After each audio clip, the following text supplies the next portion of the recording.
A young man from Cleveland won't be working at Cedar Point this summer. And Homa, you talked to him tonight. He's pretty surprised. Yeah, so the frustration here is mostly about the fact that he interviewed with those dreads. He got the job. He moved out to Sandusky, and then he was sent packing, literally. This was his first time out of the nest.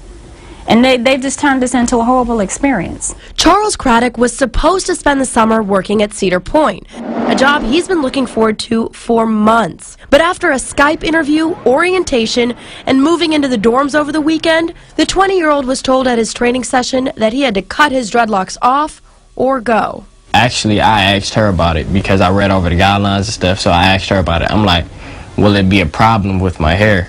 She said, no, it wouldn't be a problem as long as you keep it pent up when you're working. Which actually turned out not to be the case.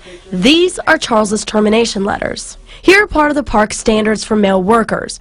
Hair can't be longer than your collar, no ponytails or extreme hairstyles, and any twisted hair has to meet the other requirements. So you might be thinking, why not just cut the hair? It's like losing a part of me. Mama Lima says it's not anger, but more frustration at the fact that the process went so far in the first place. He wants to work. That's his goal. And they've kind of taken that away from him.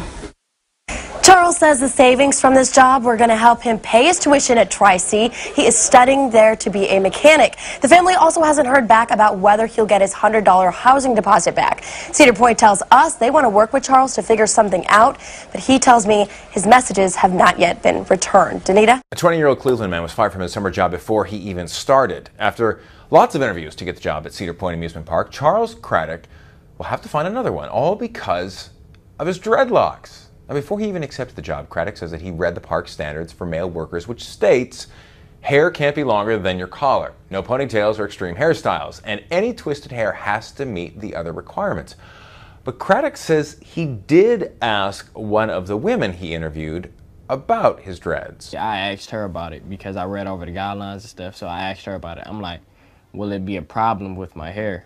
She said, no, it wouldn't be a problem as long as you keep it pent up when you're working. But after moving into the theme park dorms, well, he went to a training session and was told that if he wanted to keep the job, he needed to cut the locks. A Cedar Point spokesman tells us Mr. Craddock was informed 3 times prior to moving into the dorms that his hair would need to be trimmed or pinned up to meet those guidelines. He also says Craddock resigned May 3rd because he chose not to comply with the park's grooming standards. So Craddock denies he resigned and says that he would have complied with the policy to pull his hair back if ultimately given the option.